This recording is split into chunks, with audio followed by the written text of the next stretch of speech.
नमस्कार, स्वागत है आपका दृष्टि न्यूज उत्तराखंड में। मैं आपके साथ संदीप पोईवाल। दोस्तों, जैसे कि आपको पता है कि हम समय समय पे आपकी मुलाकात करवाते रहते हैं। आज भी मुलाकात करवाने जा रहे हैं अनम अंसारी और साथ हमारे हैं मुख्तियार अहमद जी। एक खबर आपने दृष्टि न्यूज में देखा था कि प्रेस कॉन्फ्रेंस कर नरगिस नाम की लड़की ने अपना पीड़ा बताई थी कि कैसे उसके साथ शोषण हो रहा है और किस तरीके से उसके साथ अभद्रता हो रही है। एक नहीं, दो नहीं, पूरे 4 पुरुषों ने मिलकर उसके साथ शोषण किया। उसमें जब मुख्तियार अहमद कोतवाली गए, पुलिस प्रशासन के पास गए, तो पुलिस प्रशासन ने भी इन्हें कहीं ना कहीं इंसाफ दिया, जो कि ये एफआईआर दर्ज हो गई है। और एफआईआर जो दर्ज हुई है वो हुई है 176, 115, 333 और 352 में। कहीं ना कहीं पुलिस को भी सत्यता पता लगी, तभी मुकदमा दर्ज किया गया। इसी पे जो नरगिस की मां है वो आरोप लगा रही है अनम अंसारी के ऊपर और मुख्तियार अहमद जी के ऊपर। तो सबसे पहले हम अनम अंसारी से पूछते हैं। नमस्कार अनम जी। जी नमस्कार। अनम जी, ये जो नरगिस है लड़की, इसके लिए आपके ऊपर आरोप लग रहे हैं कि आप लोग इसके साथ शोषण करवा रहे हैं, आप लोग इसका मिस यूज़ करवा रहे हैं। तो क्या ये पूरा मामला है? नरगिस कहाँ से आपको मिली और किस तरीके से इससे मुलाकात हो रही, किस तरीके से आप इसका साथ दे के चल रहे हैं? सबसे पहले तो आप लोगों का धन्यवाद। आप समय समय पर लोगों को जागरूक करते हैं और सच्ची घटनाओं को पेश करते हैं, लोगों की गलतफहमियां दूर करते हैं। तो जैसे कि आप सब लोग जानते हैं कि मैं सोशल वर्कर हूँ। सोशल वेलफेयर के जितने भी काम होते हैं वो मेरे माध्यम से होते हैं, वो रुड़की हो या कहीं भी हो, हम सभी जगह अपने काम करते हैं। तो मेरा जो इंस्टीट्यूट है वो स्टाइल आइकन के नाम से है। तो मैं जो हूँ बच्चों को, जो बच्चे अफोर्ड नहीं कर पाते बड़ी बड़ी फ़ीस, तो मैं उन बच्चों को जो है फ्री ऑफ कॉस्ट अपने यहाँ पर ट्रेनिंग देती हूँ। चाहे वो ब्यूटिशन का हो, चाहे वो स्टिचिंग का हो, किसी भी तरीके का जो भी कोर्स हो जो हमारे माध्यम से बच्चों को दिया जाता है, वो इस तरीके के कोर्स हैं। तो उसी दौरान ये बच्ची मेरे पास आई थी करीबन 3 साल पहले। तो जैसे कि आपने मेरा पहले भी इंटरव्यू लिया था, तो जब आप मेरे पास आए थे तब भी आपने देखा था मेरे पास करीबन 100 से 150 बच्चे बैठे हुए थे। मैं उनको 3, साढ़े 3, 4 साल पहले की बात है जी ये? बिल्कुल, 3 साढ़े 3 4 साल पहले की ये बात है। लेकिन मैं जो काम करी हूँ वो पिछले 10 साल से कर रही हूँ। अगर मैं कोई गलत काम करती तो पिछले 10 साल से कोई आवाज़ क्यों नहीं उठी, आज ही क्यों उठी है? और जो भी मेरे ऊपर एलिगेशन लगे हैं वो प्रूफ तो करके दिखाए। गलत तो कोई भी किसी के बारे में कुछ भी कह देता है पीठ पीछे। मैं ये कहती हूँ आप प्रूफ करके दिखाओ। मेरे कैरेक्टर पे आज से पहले कोई उंगली नहीं उठी है, आज उठी है। क्यों उठी है? क्योंकि मैंने एक लड़की का साथ दिया है। साथ क्यों दिया है? क्योंकि मैं ये मानती हूँ मैं भी एक लड़की हूँ और हादसा तो कभी भी किसी के साथ भी हो सकता है, चाहे वो पुरुष हो चाहे वो महिला हो। लेकिन हम इंसान हैं, इंसान के अंदर इंसानियत होगी तो शायद हम तभी इस दुनिया में सर्वाइव कर सकते हैं, एक साथ मिलजुल के रह सकते हैं। अगर हम अपनी मैं में रहेंगे, ईगो में रहेंगे, तो मैं नहीं मानती कि कोई भी इंसान अकेले चल सकता है अपनी लाइफ में। लेकिन अनम जी, अब यहाँ पे सवाल पैदा हो रहा है कि माँ जो जन्म देती है, 9 महीने बच्चे को पेट में रखती है, खुद कहा जाता है कि गीले में सोती है, सूखे में बच्चे को सुलाती है। माँ फिर क्यों ऐसे अपनी बेटी का शोषण करवाएगी और माँ क्यों दूसरों के ऊपर आरोप लगाएगी, खास तौर से अपनी लड़की को लेकर? सर, ये बेहद ही अफसोस की बात है कि एक माँ जो है, माँ ने माँ का ही शब्द बदनाम कर दिया। क्योंकि एक माँ वो चीज़ है, जैसे कि आपने कहा कि खुद गीले में सोती है, बच्चे को सूखे में सुलाती है। मेरी भी मदर थी, उनकी भी डेथ हो चुकी है पिछले 2 साल पहले। तो हमें पता है कि माँ ना होने का एहसास क्या है और हम अपनी माँ के बिना कैसे रह रहे हैं। लेकिन इस बच्ची की तो जीती जागती माँ थी। उसने इस बच्ची को ऐसे आज दोहराए पे लाके खड़ा कर दिया कि जहाँ पे उस बच्ची की मानसिक स्थिति इतनी ख़राब है, जिसने 13 साल की उम्र में उस बच्ची को सारी दुनिया की ऊंच नीच बता दी। और मैं तो खुद एक, जब शादी भी नहीं मेरी हुई थी, मैं भी बहुत छोटी थी, तो उस वक्त मुझे एक माँ का दर्जा दे दिया था मेरे बच्चों ने, जो मेरे स्टूडेंट थे। तो एक बहुत मान सम्मान की बात है। लेकिन जब कहते हैं ना कि आप अपना बच्चा खुद जन्म देते हो, तब आपको पता लगता है कि माँ का दर्जा क्या होता है। मेरी भी एक बेटी है, तो मुझे पता है कि माँ क्या होती है। आज हम अपने बच्चों के परवरिश के लिए क्या से क्या नहीं करते हैं। लेकिन ये जो घटना हुई है इससे तो हमारे भी रोंगटे हिल गए हैं कि भाई हम ये सोच रहे हैं कि ये सब क्या हो गया।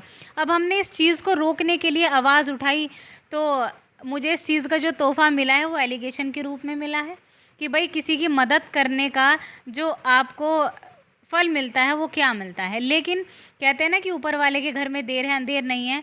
पुलिस प्रशासन को मैं धन्यवाद देती हूँ कि भाई उन्होंने इस मामले की जांच की और जांच के बाद में एफआईआर दर्ज करी है।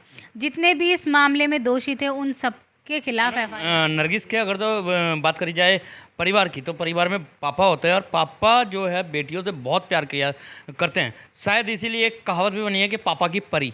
तो पापा कहाँ हैं नरगिस के?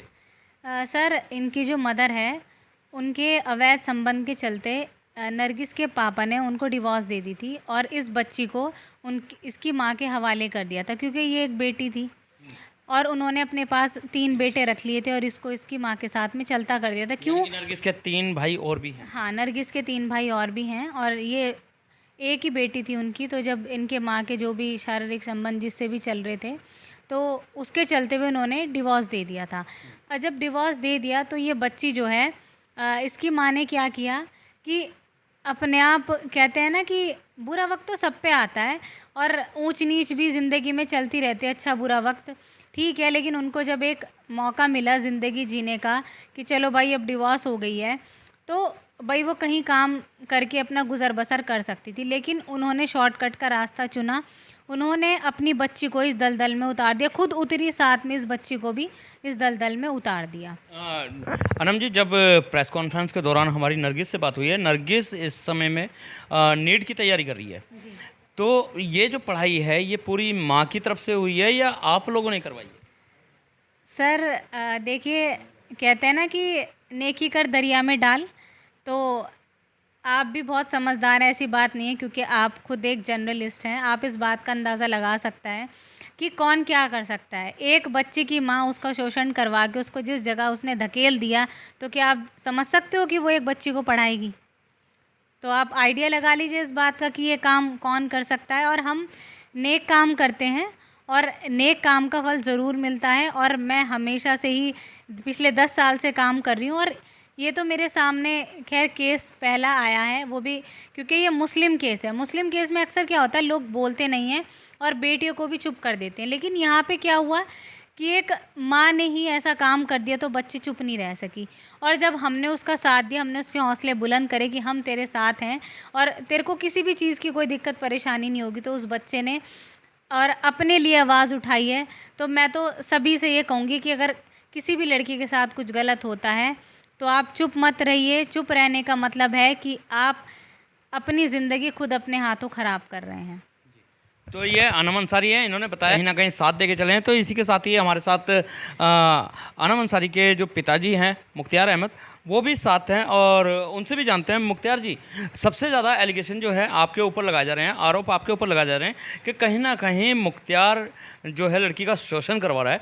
ये जो लोकल न्यूज़ चैनल के माध्यम से बात हो रही है, तो माँ सरे तौर पे आपको ही टारगेट कर रही है। देखिए सर, ये तो प्रमाण है, ये सामने आपके पुलिस प्रशासन ने जो ये रिपोर्ट दर्ज की है वैसे ही निकल ली हवा में, सारे तथ्यों की जांच की और हमारा सामने इसमें आना मजबूरी बन गया था एक तरह से कि अब मैं थोड़ा सा आपको इसका पिछले से थोड़ा पीछे जाना पड़ेगा मुझे। हमने आपने देखा होगा कि पहले ज़माने में, मतलब काफ़ी हद तक पहले के जो कोढ़ी होते थे उनके बच्चों को माँ बाप से अलग कर लिया जाता था। मैं एग्जांपल दे रहा हूँ आपको, एक कोढ़ियों के बच्चों को माँ बाप से अलग कर लिया जाता था ताकि और कोढ़ ना फैल ले। आज की तारीख में उनसे वो कोढ़ ख़त्म हो चुका है, उनके बच्चे अलग करके इंजीनियर डॉक्टर बन रहे। इसी तरह से वो केस हमारे सामने आया था। ये बच्ची हमारे पास आई और हमने कहा बेटा अभी आपके पढ़ने लिखने के दिन है, आप काम मत सीखो। तो इसने फिर रो धो के सारी कहानी बताई, मेरे साथ ऐसा हो रहा। तो बात सामने आई कि इसका हल क्या निकाला जाए। या तो हम पुलिस में जाते इसकी माँ की बात को लेकर, तो बच्ची की ज़िंदगी ख़राब होती। फिर सामने ये सोचा कि भाई चलो इसकी माँ की एक नई ज़िंदगी इसको दे दें, एक चांस दे दें कि भाई हमने अच्छा करा कि इसकी आज की तारीख में क्या क्या कह रही है वो यूँ वो तो सबूत लाए ना सामने। तो हमने ये सोचा, अनम ने, मैंने और नरगिस ने बैठ कर कि इनकी अब तो यार खेल बन के रह ली, उल्टे सीधे काम कर रही, क्यों ना इसके एक इज्जतदार आदमी से शादी कर दी जाए। तो हमारे पे एक रिश्ता था डॉक्टर सिराजुद्दीन का, मैं ये काम कराते रहता हूँ अक्सर, तो मुझे नहीं पता था कि वो भी, मुस्लिम शादियाँ भी करवाते हो आप? हाँ मतलब हमारी सोसाइटी है शान-ए-हिंद के नाम से, तो उसमें हम बिना दहेज की शादी कराते हैं, और 2 शादी तो अपने पैसों से भी करते हैं हर साल, सबको पता है इस बारे में, और अभी कोई ना कोई सिलसिला चलता रहता है किसी ना किसी का। तो इस करके हमने एक एक्सपेरिमेंट करा था कि मैंने इसको, एक औरत को एक अच्छी ज़िंदगी जीने की कोशिश करें। तो अब हमने तो अपना काम पूरा किया। जब ये शादी की बात सब तय हो गई, सब कुछ हो गया, तो इसके अंदर एक मामला सामने आया। जब तक उस डॉक्टर सिराजुद्दीन ने इस बेटी को देखा नहीं था, उसने एक बात की शर्त रख दी अचानक से। सब तैयार हो गई, निकाह मेरे यहाँ हुआ था, सब कुछ तैयारी हो गई कि भाई मैं इस बेटी को नहीं रखने का। एंड टाइम पे बात सामने आ गई, मैं बेटी की जिम्मेदारी नहीं लेने का।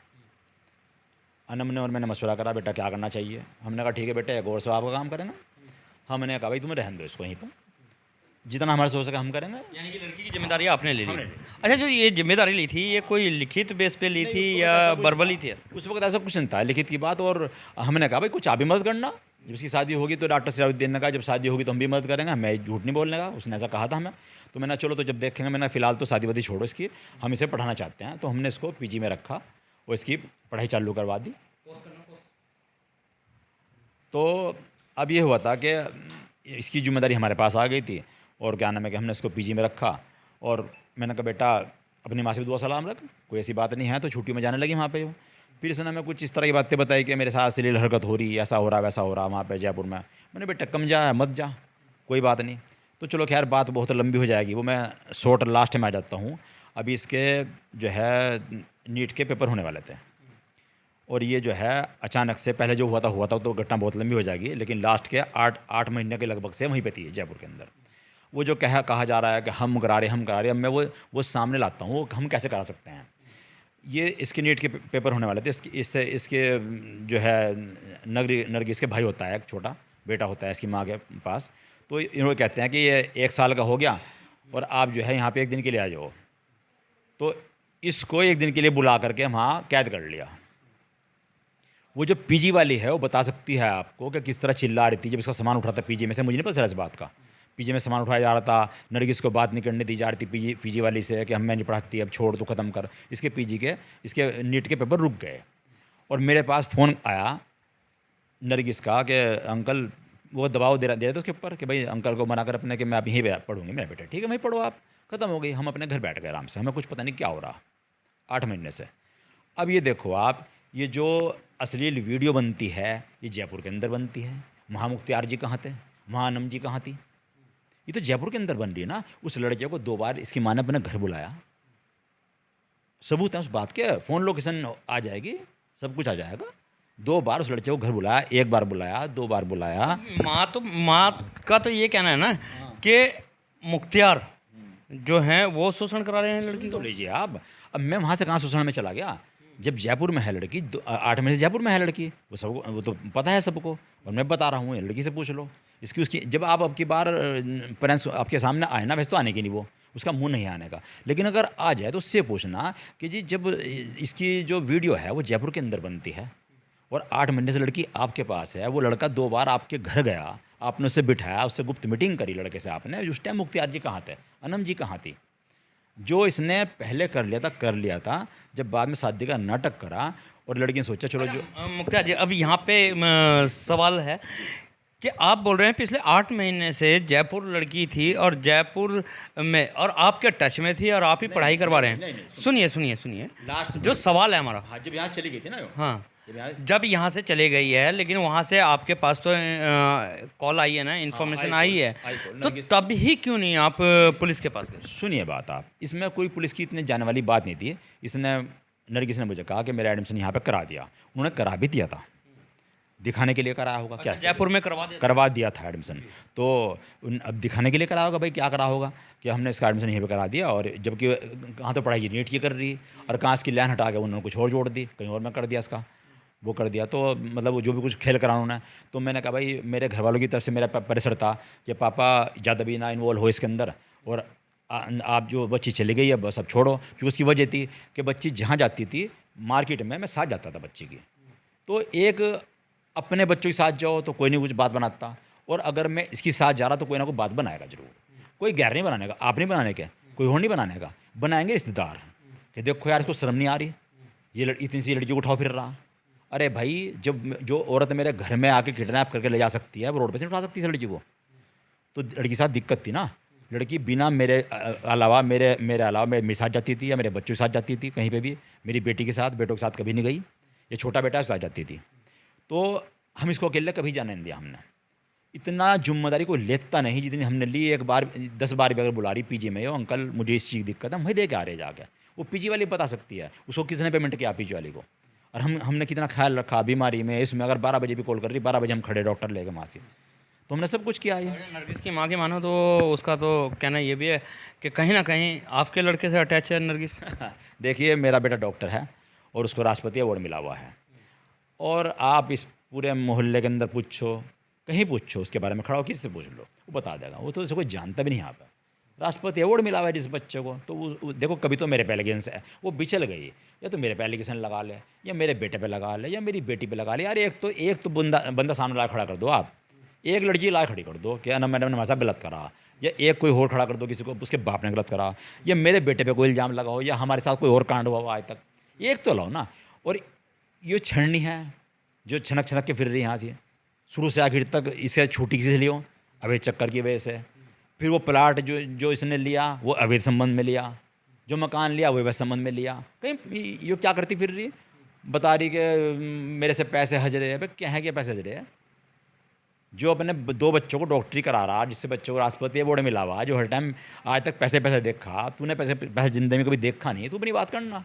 तुझे मैंने कहाँ से कहाँ ले जाके बिठाया था। कुत्तों की हजम नहीं होता वाली बात है। आपने अपने दोनों बच्चों को तो डॉक्टरी करा दी है, नरगिस को क्या बनाना चाह रहे हैं आप? देखिए जी, हम तो इसको नीट की तैयारी करा रहे थे, और ये भी हम सो रहे थे 2 बच्चे हमारे बाहर निकल जाएंगे इस बार, और इस बार इससे हम नीट के एडमिशन करा देंगे उठा के। हमने बात सब कर रखी थी, लेकिन इन्होंने इसको जब वहाँ बुला लिया, कैद कर लिया, सब खेल हो गया। तो इससे सवाल जरूर करना आप कि पिछले 8 महीने से वहाँ आतिश साहब के यहाँ 2 बार क्यों आया? आतिश ने इसकी असली वीडियो कैसे बना ली जयपुर के अंदर? आपने इसे कैसे भेज दिया उसके साथ में? ये सवाल करना इनसे आप। यार जी फर्जी बातें कर रही हो, 6 लाख पे लाख कुछ नहीं आया। ये सवाल करना आप उससे, आप मेरी तरफ से सवाल करना आप मैडम ये बताओ कि उस टाइम मुख्तियार जी कहाँ थे? इस सवाल का जवाब दो। असली वीडियो जयपुर के अंदर कैसे बन गई? जब आपकी कस्टडी में लड़की थी और आप सीधे रास्ते पे चला रही थी लड़की को, तो वहाँ एक कांड कैसे हो गया? रुड़की में कैसे नहीं हुआ कांड? ये बहरहाल अब तो पुलिस ने भी आपकी सुन लिया और अच्छी धाराओं पे मुकदमा भी दर्ज कर दिया। तो क्या अब भी संतुष्टि नहीं है आपको? देखिए जी, यहाँ तक तो संतुष्टि है। मैं आभार व्यक्त करता हूँ पुलिस प्रशासन का, और आप लोगों का बहुत बड़ा रोल है इसके अंदर, बहुत ही अच्छा रोल है। अब जो क्या कहते हैं कि असली लड़ाई तो बाकी है अभी। जो भी हमने लिख के दिया है, जो भी हमने अपने एफआईआर में लिख के दिया है, उसमें से 101% सच निकलेगा। कुछ लोग ऐसे होते हैं कि उनका झगड़ा हुआ मारपीट का, उन्होंने साथ में जोड़ दिया कि जी मुझे जान से मारने की धमकी दी। हमने ऐसा बिल्कुल नहीं करा। जो चीज़ साबित होगी हमने वही लिखी, लड़की ने वही लिखी। लड़की के ऊपर तो गुजरा हुआ ना, तो लड़की की अपनी कहानी लिखी उसके अंदर। मेरे साथ यहाँ ऐसा हुआ, यहाँ पीड़ा लिखी है। बात आप लोगों का धन्यवाद देता हूँ इस बात के लिए कि आप लोगों का बहुत सहयोग है। और ये सवाल ज़रूर करना आप कि पिछले 8 महीने से लड़की वहाँ थी, तो ऐसा क्यों हो गया? रुड़की में वीडियो क्यों नहीं बनी? चलिए, बहुत बहुत धन्यवाद आपका दृष्टि न्यूज़ में जुड़ने के लिए। तो ये थे हमारे साथ मुख्तियार अहमद, जिन्होंने पुलिस का किया है धन्यवाद, और साथ ही कहा है कि एक जो भी नरगिस के बयान है सत्य है, और सत्यता की तह तक पहुंच के पुलिस ने मुकदमा दर्ज कर लिया। और अभी तक तो हम संतुष्ट हैं, और आगे जो इनको एलिगेशन लगा रहे हैं, जो इनको ऊपर आरोप लगा रहे हैं, उनसे रिक्वेस्ट की है कि अब ये आरोप लगाना छोड़ दें, क्योंकि बेटियाँ सबकी एक समान होती हैं। तो इसी के साथ बने रहिए दृष्टि न्यूज़ में, दिखाते रहेंगे, मिलवाते रहेंगे इसी तरीके के शख्सों से। जब तक के लिए दीजिए इजाज़त। जय हिंद, जय भारत, जय उत्तराखंड।